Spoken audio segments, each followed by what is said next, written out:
बहुत सालों पहले की बात है, जब न तो शहरों की ऊंची इमारतें थीं, न ही मोबाइल की घंटियां।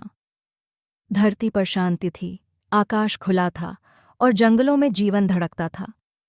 उस समय के लोग प्रकृति से जुड़े थे, वे पेड़ों से बातें करते, नदियों के स्वप्न देखते और जानवरों को अपने जैसे परिवार का हिस्सा मानते।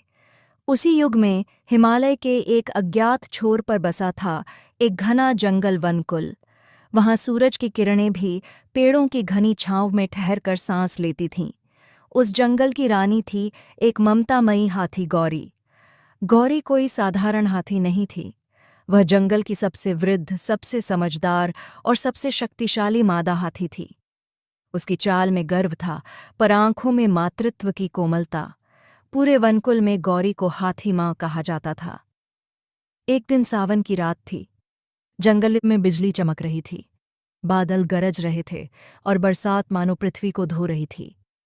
उसी बारिश की रात एक कराहती सी चीख गौरी के कानों में पड़ी।